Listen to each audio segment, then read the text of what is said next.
Welcome to our humble abode.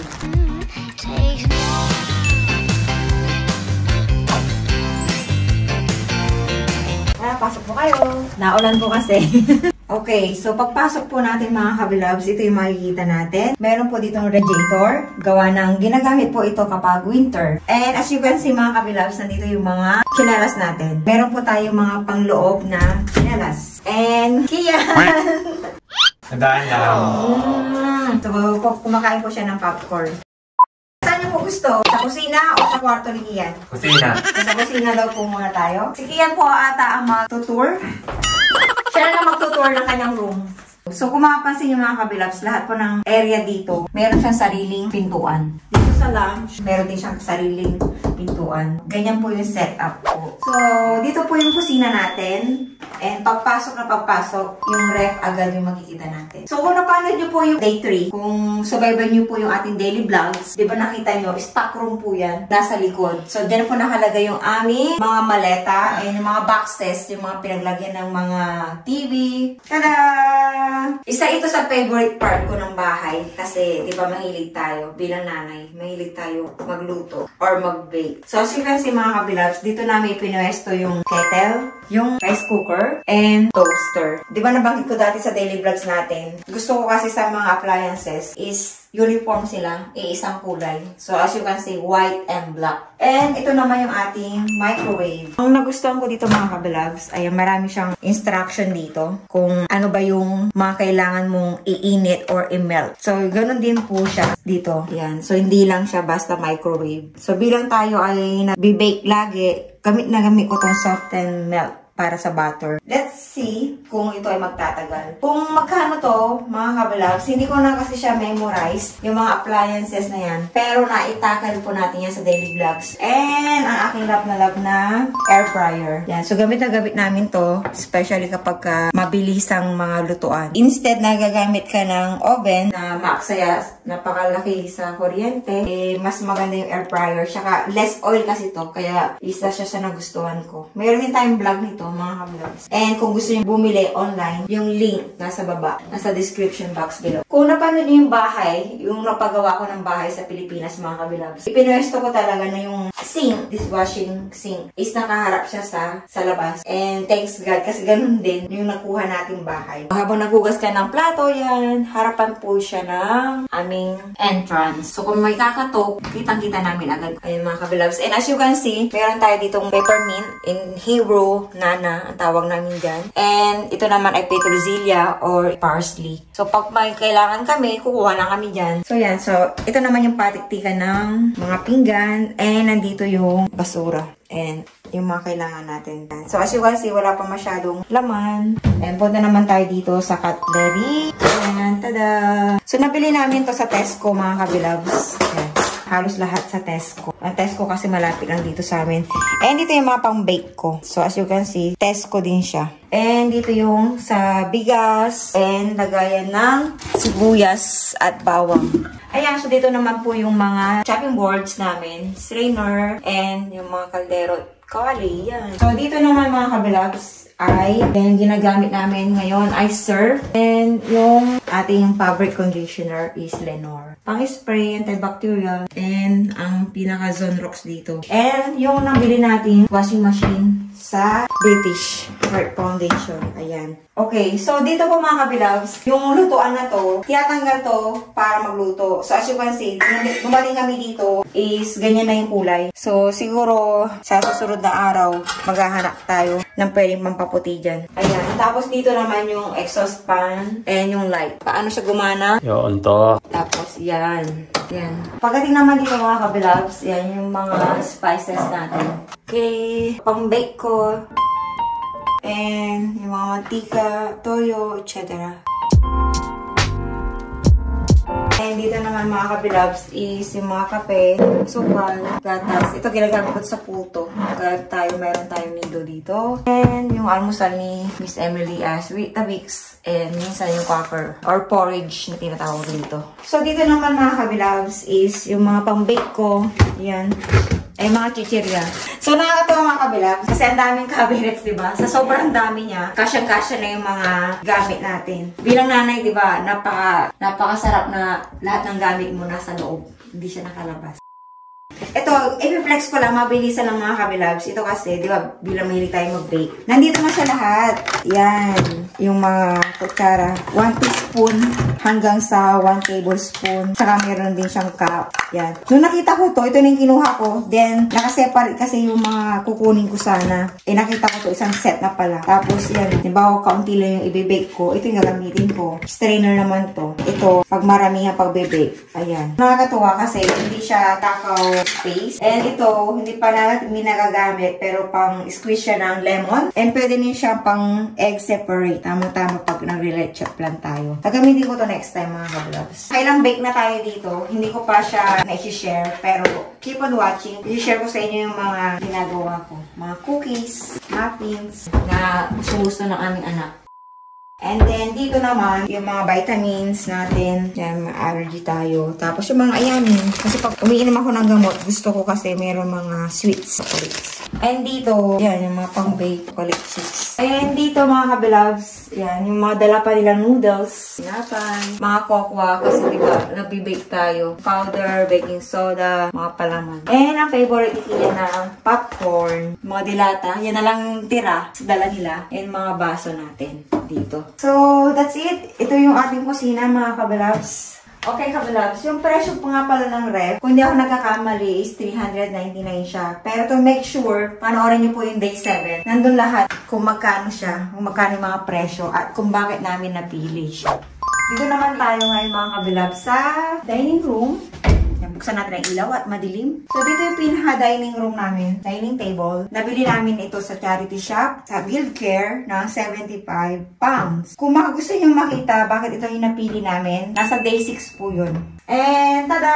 Isa sa favorite space ko, ang lounge. So, yun yung tawag nila dito sa living room. Ito, sobrang ano ako dito mga kabilabs. Sobrang gustong-gusto ko to. Kasi, nabili lang namin siya ng 50 pounds. Manual siya mga kabilabs. Ganito siya. Yan, upo ka. I-ano mo lang to. Pull mo lang. Yan, ganyan siya. And kung gusto mong humiga, oh no! Baka maano yun. Ganyan lang yung pinaka-lowest niya. Pero, yung ginagamit kasi namin sa country lodge or sa work ko mga kabilabs, electronic siya. And, napansin ko, ang pinaka-difference lang nila, yun kasi, pipindutin mo. Ito naman, manual. 50 pounds. Ayun, nasa 200 yun eh. Isa ito sa pinaka gustong-gusto ko. Pagkagaling ako sa work at pagod na pagod, dito ako dumayo-diretso agad. Dito ako natutulog ka agad. Kasi hindi ako pumunta ng bed nang hindi pa ako nag-shower. So, ito naman yung center table. Kung hindi ako nagkakamali, nasa 30 pounds. 25, ganyan. Basta balikan nyo yung vlog mga kabilab sa day 6. And, tada! Ito yung binalik-balikan natin. Diba? Hindi ito available. So, may mga kwento to mga kabilabs. Kung gusto nyong malaman, puntahan nyo lang yung mga daily vlogs. Nasa day 6 po ito. So, nakakatuwa mga kabilabs kasi bago nabuo ang bahay na ito, naipakita namin sa inyo kung ano yung story behind. So, ang presyo nito, 4-seater siya, 100 pounds. So, itong mga kabilabs, itong couch na to, dalawa siya. Dito nakalagay yung isa. Para habang nanonood ka ng TV, pwede kang mag-relax dito. Eh, ito yung ating orchids na nabili nung nandun pa tayo kay Karen. Yan. And maulan ngayon. Ito yung garden namin mga kabilabs. Buksan natin. Yan, maulan po mga kabilabs. So, ito yung garden.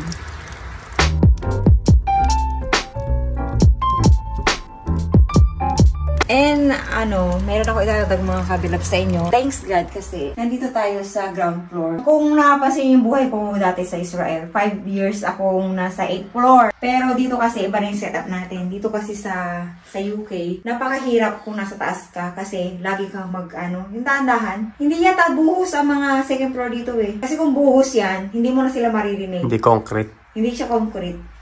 Kahoy lang. Kahoy yung ginagamit dito. Kaya, lagi namin naririnig yung taas. Kaya sabi ko, sana ang makuha kong bahay is ground floor lang. Sa baba lang. And minsan kasi, di ba, mag-zumba tayo or mayroon tayong ginagawang workout na tatalon-talon. Hindi mo na pwedeng gawin kung nasa second floor ka. So, yun. Thanks God at ang nakuha natin is ground floor. So, ito naman yung TV natin, mga kabilabs. May kwento rin to, bakit brand new yung binili namin, at kung bakit ganito kalaki, at kung bakit, basta yun. Di ba minsan mga kabilab, masarap din malaman na lahat ng appliances nyo, lahat ng furniture na meron kayo, di ba may mga kwento behind that, bakit napili nyo. So balikan nyo yung mga kabilabs. Ang presyo nito, kung hindi ako nagkakamali, is 349 pounds. Brand new ba siya? It's for you to find out. Nasa day 7 siya. And ito mga kabilabs, dapat to nasa kwarto. Pero wala pa tayong budget. Kaya patungan muna siya ng TV. May gusto sana akong bilhin. Pero medyo pricey. Hindi pa siya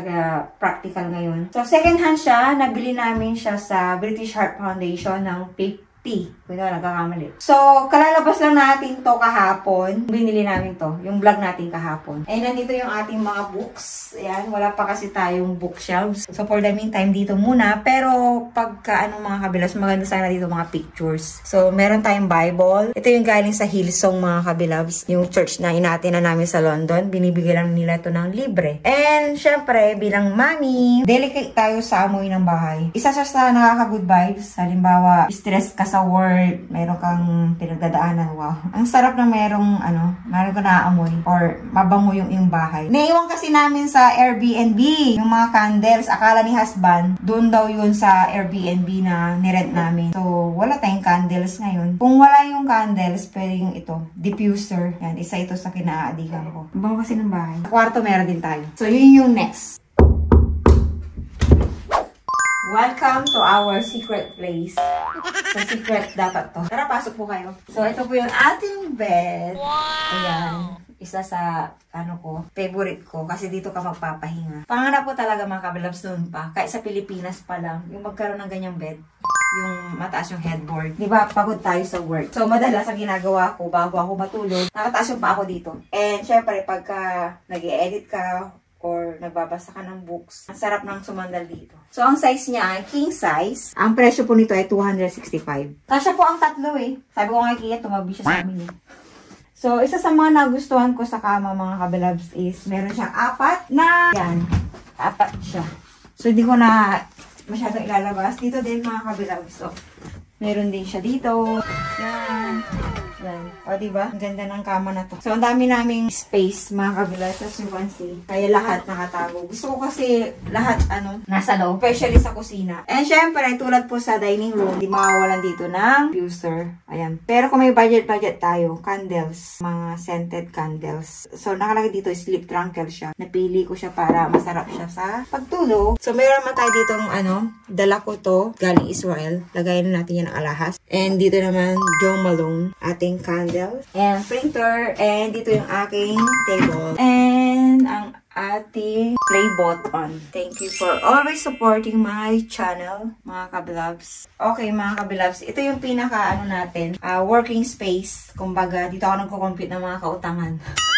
Kung kailan sila mag-due date or halimbawa mag-edit. Hindi ako nag-edit mga kabilabs. So, itong computer desk po natin mga kabilabs, nabili ko siya ng 40 pounds. Kahapon din, yung vlog natin kahapon. And itong chair na to ay 30 pounds. Ito naman mga cabinets na to mga kabilabs. Chest drawers ang tawag dito. Nabili ko siya ng, I think, 50 sa Guild Care. Yan. So, ang dami nating baon ng mga Centrum. Pinabili natin yan kay husband. Okay, so ito naman mga kabilabs. Dati rose to. Buti na buhay. And ito yung ating view, mga kabilabs. Sa taas po mga kabilabs ng ating cupboard is ang ating mga collection.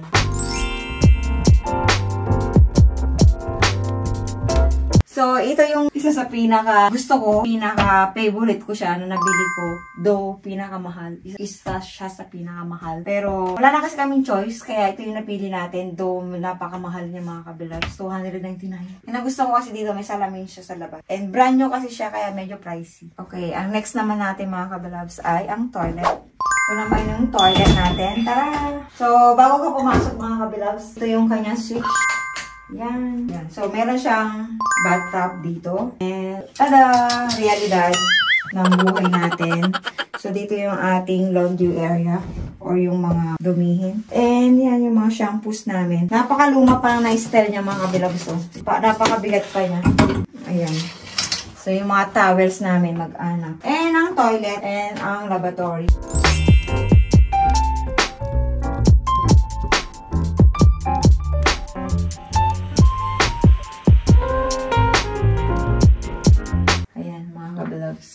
Dito naman, dito nakalagay yung vacuum natin. And old version pa kasi itong bahay na to. Immersion pa yung gamit. Yung mga, meron pang mga tangke-tangke. And nandito yung mga switch niya. Ayan. So, doon nagtatapos ang ating toilet bag. Okay, so next naman natin, next room but not the least ay yung kay Kian. Meron tayong unboxing nito mga kabilabs. Basta may kwento yan dito. Dito na namin to in order. Ito yung kanyang bed. Sa ano namin nabili to? Charity shop ng 125 pounds. Side table niya, nabili namin siya ng 50 sa British Heart Foundation. And ang nakakatawa doon, gustong-gusto niya yung lampshade na yon. Kasi, ano siya? Yan. Tapos meron siyang palakasan. So, ito yung pinakamahina, second, and third. Yan. So, pag inaantok ang bata, press lang niya yan. Ang tawag dyan ay press table lamp. Kung di nagkakamali. Ayun. So, dapat sa amin to, pinagustuhan niya. So, binigay na natin sa kanya. Ayun mga kabilabs, kung napansin nyo, lahat ng sulok dito ay meron siyang radiator. Pansinin nyo po sa ating house tour. Ito yung kanyang cupboard. Ang tawag kasi nila sa cabinets dito ay cupboard. Ang nabili namin ito ng 100 pounds. Nasa daily vlog din po ito. And ito, hindi ko na ito na-vlog kasi kabibili ko lang ito ng isang araw. 10 pounds sa wheel ko. Ang wheel ko kasi magsasara na. So, nagbagsak presyo sila. So, ayun, napakaliit na ng room ni Kian, mga kabilabs. So, tapos na tayo. So, final na lang. Okay, mga kabilabs. Thank you for watching ng ating house tour vlog. Sana po ay nag-enjoy kayo. And dahil naipakita na namin sa inyo ang aming munting tahanan, magkakaroon na tayo ng mga question and answer portion. So, a lot of you mga kabilabs, nababasa namin yung mga katanungan ninyo since dumating sila. And naging busy po tayo, syempre yung paglilipat, yung pagkuha ng bahay. So, marami po kayong mga questions. After this topic, sisimulan na po namin sagutin lahat ng mga questions ninyo. And kung may mga katanungan pa po kayo na hindi nyo pa po natatanong or may gusto kayo i-clarify, ayan, just raise your questions in the comments section below. Pero kung kayo po ay nakapag-raise na ng question, naka-screenshot na po yun and naka-ready na po to tackle. So, no need na po na mag-raise kayo ng question. Mapa YouTube or sa Facebook page po ni Miss Emily, naka-save na po yun. Pero sa mga bago pa lang po sa ating platform or matagal na nating subscribers and meron kayong gustong itanong, yan, just raise your question in the comments section below. So, thank you for watching and hope to see you again sa ating mga susunod pa nating mga reality vlogs. So, before we end this vlog, mga kabilabs, thank you po kay Ate Mayet. Itatakil din natin yan next time. Gusto ko lang po mag-thank you kay Ate Mayet. Siyempre kay Lord, maraming salamat sa Panginoon dahil sobrang yung pagpapala na binibigay niya sa family natin ay umaapaw. Hindi perfect yung buhay natin bilang nag-i-start pa lang dito sa ibang bansa together with my family, pero kung alam natin na si Lord yung nagpoprotekta at nagpo-provide lahat ng kailangan natin at gumagawa ng ating future ay mas magaan yung hinaharap natin. Thank you for watching. God bless you all. Bye! Thank you for your time.